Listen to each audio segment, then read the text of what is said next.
Y entonces, la luz. Provenía de ellos, del cuarteto de cenobitas que ahora, de espaldas a la pared sellada, ocupaba la habitación. Los acompañaba una fosforescencia, como el fulgor de los peces de las profundidades marinas. Azul, fría, sin encanto.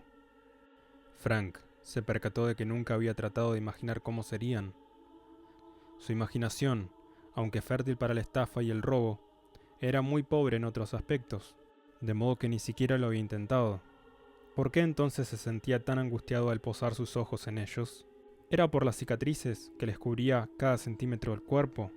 ¿Por la carne cosméticamente perforada, rebanada e infibulada, y luego empolvada con ceniza? ¿Era por el olor a vainilla que exhalaban? Esa dulzura que disimulaba muy poco el hedor que cubría. ¿O era porque al aumentar la luz, los estudió más detenidamente y no vio nada de alegría, de humanidad siquiera, en sus rostros mutilados, sino solo desesperación y un apetito que le provocó unas ganas irrefrenables de vaciar los intestinos? Para 1987, la edad dorada del slasher, aquel subgénero del terror donde un asesino acechaba y mataba a un grupo de personajes, había llegado a su fin. Habíamos visto el éxito de personajes como Leatherface, Michael Myers, Jason Voorhees o Freddy Krueger, pero también su caída por una sobreexplotación del género. Fue en esta época, y para sorpresa de muchos, la aparición de una película que nace de la mente del escritor británico Clive Barker, que había creado un nuevo estilo de oscuridad con su novela The Halloween Heart. Ya había escrito material para el cine, pero se disgustó en cómo habían tratado sus historias, así que decidió dirigir su próximo proyecto él mismo. Cuando Clive Barker quiso llevar su historia al cine, se encontró con que no tenía experiencia en dirigir en lo absoluto. Para eso salió con Chris Figg, que buscaba hacerse un lugar como productor, aunque también contaba con su experiencia en el área. Pero como diría Barker años después, dos inexpertos son más interesantes que uno solo. Apoyados uno en el otro y con un capital prestado por otro amigo, pudieron realizar una carpeta compuesta de los dibujos de Clive Barker, el guión y una sinopsis corta, pero lo suficientemente poderosa para que los productores pudieran hacerse una idea de lo que buscaba lograr con Hellraiser. Los primeros representantes de New World que vieron lo que habían hecho se mostraron entusiasmados. Como debían ajustarse a un presupuesto reducido, se buscó mantener una única locación y contratar actores poco conocidos, entre los que se encontraban Doug Bradley y Ashley Lawrence, los protagonistas de la película. Hellraiser se filmó a finales de 1986 bajo el título de Sadomasoquistas de Ultratumba, también llamada Hellbound por Barker en honor a su novela, pero finalmente fue rebautizada como Hellraiser por el productor Chris Figg. El rodaje se dio de forma amable. Según lo que recuerda Clive Barker, el elenco fue muy atento con sus desconocimientos del área, admitiendo que no sabía diferenciar un lente de 10 milímetros de uno de 35. Clive Barker, sin preverlo, había creado uno de los personajes más icónicos del cine de terror, uno al que los fans llamaríamos Pinhead.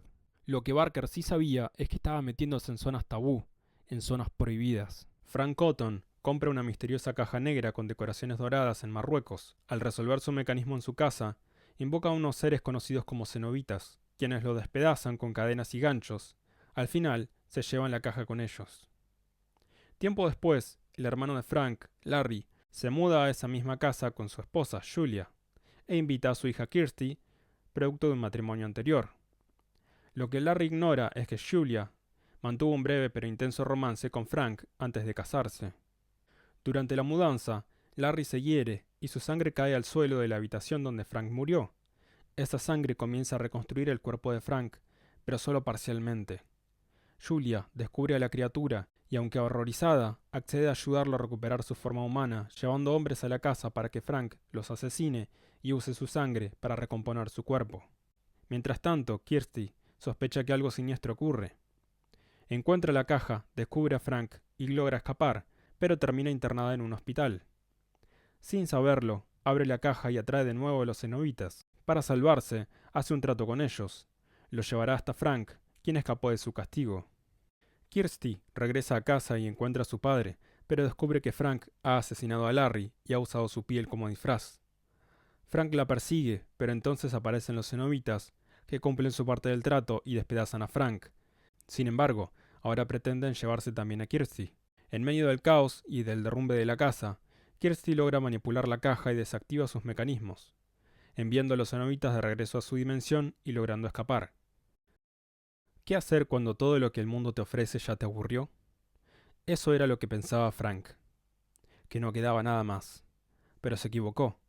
Víctima de su error, cayó en manos de los cenobitas, demonios para algunos, ángeles para otros. Así Frank fue arrancado de la realidad y llevado a un lugar donde el placer y el dolor se confunden. Paradójicamente, encontró lo que buscaba, aunque no de la forma que esperaba. Frank había llevado una vida hedonista y de búsqueda. En un momento de ese camino se encontró con Julia, la prometida de su hermano, a quien sedujo de manera brusca, mientras Julia se entregaba con locura, tal vez cansada de una vida segura y monótona. Una vez que ambos tuvieron su encuentro, y Frank desapareció, la vida de Julia se volvió aburrida y desabrida, incapaz de soportar a su esposo, Larry, que es todo lo contrario a Frank. Larry Cotton es optimista y conformista. Tiene una visión de la vida más simple que Frank, y mucho menos arriesgada. Al mismo tiempo tiene una personalidad insegura. No busca marcar autoridad, y eso es lo que Julia le reprocha constantemente, aunque sea en silencio. Kirsty comparte el optimismo de su padre. Se muestra amable y dulce con los demás, pero una vez que los problemas aparecen, ella toma el mando del asunto. También es curiosa, al investigar la caja de Le Marchand, termina encontrándose con los cenobitas. Estos despiden una luz azul que parece prevenir de una fuente infernal. Ella, en cambio, emana un aura de luz brillante, una luz de bondad e inocencia ante los horrores que la rodean. Puede vencer a la oscuridad porque está bendecida de alguna manera, lo que le otorga este tono angelical, casi santo. Los hermanos Cotton tal vez representan una suerte de Caín y Abel. Frank no solo seduce a la prometida de su hermano, sino que también demuestra deseos por su sobrina y termina por matarlo y tomar su piel, hasta que Kirsty trae a los cenobitas y estos se llevan a aquel que se les había escapado. Los efectos de maquillaje del largometraje estuvieron a cargo del equipo del estudio Imagine Animation, de Bob Kane. Kane tenía 10 años de experiencia al haber trabajado en El Imperio Contraataca y El Regreso del Jedi. El estudio estaba formado por una larga lista de especialistas que más adelante tendrían carreras igualmente largas. La mayor parte de los efectos de Hellraiser serían para el villano de la película, el siniestro tío Frank Cotton, que regresa al plano mortal como un cuerpo desollado, no muerto. También hubo efectos para sus diversas víctimas y sobre todo para la escena icónica de su resurrección. Curiosamente, la escena del renacimiento de Frank fue la última en filmarse. Es una secuencia repleta de efectos que no estaba en el montaje original, pero gracias a las sugerencias de los productores de New World, se ideó esta secuencia de parto retorcido y pegajoso. Así pudieron jugar con el uso de un escenario elevado y muchas marionetas. En esta escena vemos cómo, gracias a la sangre de Larry, emerge lentamente de las tablas el cuerpo de Frank. Su cuerpo se reconstruye órgano por órgano. Se realizaron 8 etapas de marionetas para la secuencia de resurrección y se crearon aparatos para mostrar cómo se reconstruían los órganos de Frank. A esto se sumaron técnicas de cámara con disolución en time-lapse para lograr que se sintiera como un efecto continuo. Vemos cómo se forma el cerebro y la columna vertebral comienza a surgir hasta que ambas se unen. Mientras las venas empiezan a aparecer sobre los huesos, las partes hechas de hilo, algodón y cera, una vez colocadas, eran derretidas. A medida que avanzaba el proceso, se volvían a meter las venas. Y cuando se aplicaba el efecto de filmar en reverso, se veía cómo se formaba la carne. Después de la resurrección, Frank Cotton permanece en la mayoría de sus escenas con una apariencia desollada y no muerta. Fue una tarea abrumadora para el equipo de Kane, ya que rara vez había intentado desollar todo el cuerpo en efectos de maquillaje. La complejidad aumentaba por el tiempo en pantalla y las líneas de diálogo que el personaje tenía, por lo que muchas técnicas usadas previamente ya no servían para esta etapa. El maquillaje de Frank Cotton constó de 3 etapas. La primera es el maquillaje momificado y grisáceo que luce cuando renace. La segunda etapa, y quizá la más compleja, fue la de Frank desollado, en donde el actor tuvo que usar un aparato facial completo, además de un traje corporal completo. Para la tercera etapa, se utilizó una mascarilla facial completa y aplicaciones para las manos del actor. En esta etapa, el personaje ya vestía un traje, y la diferencia con la segunda etapa era un desollado con un color de carne más marcada. Para diseñar a los cenobitas, los monjes del dolor y el placer interdimensional, se hizo todo lo posible para crear algo que no se hubiera visto antes. Las criaturas pasaron por varias etapas de diseño, basadas en gran parte en los bocetos que Clive Barker había dibujado, ya que él tenía muy claro lo que buscaba. Además de Bob Kane y su equipo, Barker también trabajó con Shane Wildhouse, a quien le dejó indicaciones muy claras, entre las que se encontraban áreas que muestren carne que ha sufrido o sufre torturas, algo que implique carnicería, y una frase que le quedó muy grabada a la diseñadora fue el de glamour repulsivo. Buscando alejarse de la imagen punk del cuero, Barker se quería acercar más a la estética de la Inquisición española, que terminó mezclada con el bondage de cuero.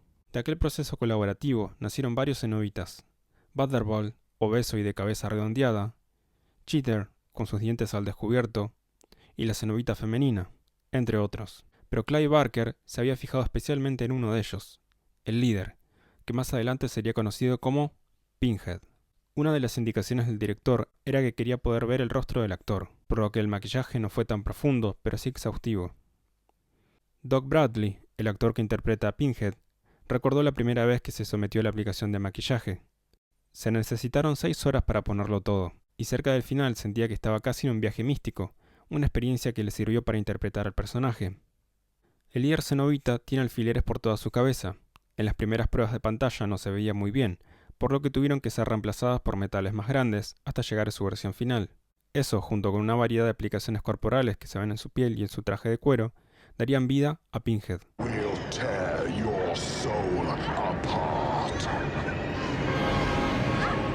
La banda sonora de Hellraiser es una pieza fundamental que convierte a la película en una obra maestra. Es un elemento clave tanto para la historia como para la ambientación del film. Se trata de una obra maestra de terror gótico que celebra la trascendencia del placer en dolor y la cuestión de los mundos entre los mundos, esos que no conocemos, pero nos aguardan. La banda sonora corrió a cargo de Christopher Young, a quien el estudio le encargó la composición después de que la banda elegida por Clive Barker, Coil, fuera rechazada por cuestiones económicas. El tema principal de Young refleja la configuración del lamento, el cubo de Rubik de los condenados, que es el centro de todo este caos sangriento. Lo hace subrayando la naturaleza seductora con violines, antes de abrir con la orquesta completa para predecir la verdadera pesadilla contenida en su interior. La banda sonora presenta elementos industriales que recuerdan a Coil, la banda que originalmente iba a componer la música de la película. Estos sonidos se entrelazan con sensuales matices góticos que ilustran el siguiente nivel de gratificación que ofrece la caja. Y todo explota en el acto final, cuando Pinhead y compañía vienen a buscar a su estudiante de la depravación. Curiosamente, Hellraiser se conecta con Spider-Man 2, a través de la música. Sam Raimi, director de las películas del Hombre Araña, llamó a Christopher Young para componer parte de la banda sonora. Si comparamos el tema principal de Hellraiser 2, Hellbound, con el leitmotiv del Dr. Octopus, suenan casi idénticos. Y es que Raimi había quedado tan cautivado con la música durante el montaje inicial que decidió traer al propio Young. El legado de Hellraiser es notable. Fue una revolución para una época en la que el cine de terror se había estancado. La película toca temas que para ese momento eran tabú e introdujo al mainstream un tema como el BDSM, una práctica que vivió el propio Clive Barker y que le inspiró para escribir la novela, además de para dirigir la película. También introdujo al público la actividad de la suspensión, en la que las personas experimentan la elevación por medio de ganchos que atraviesan la piel, tal como los cenobitas realizan con los humanos. A pesar de su breve aparición en pantalla, Pinhead se transformó en un ícono indiscutido del terror, subiendo al podio con personajes como Freddy Krueger o Jason Voorhees, y poniendo al actor Doug Bradley a la vista del público. Repitió su rol de Pinhead en 8 películas. El legado de Hellraiser trasciende la pantalla, influyendo a una multitud de cineastas, entre ellos Guillermo del Toro, que ha citado a Clive Barker como una inspiración. La película ha marcado cómo se realiza el body horror, se han lanzado cómics, videojuegos, novelizaciones y ha tenido múltiples secuelas, y un reboot en 2022. Dejando en claro que Hellraiser acecha siempre desde la oscuridad. Si llegaste hasta acá, te pido por favor que le dejes un buen like, que comentes y lo más importante, que te suscribas. Además, si sos un alma caritativa, por alguna de esas razones amás el canal, te comento que tenemos un cafecito donde podés aportar lo que puedas y que eso va a derivar en que podamos mejorar el canal. Sin más que decir, esto es La Mano de Ash y me despido. Nos vemos la próxima.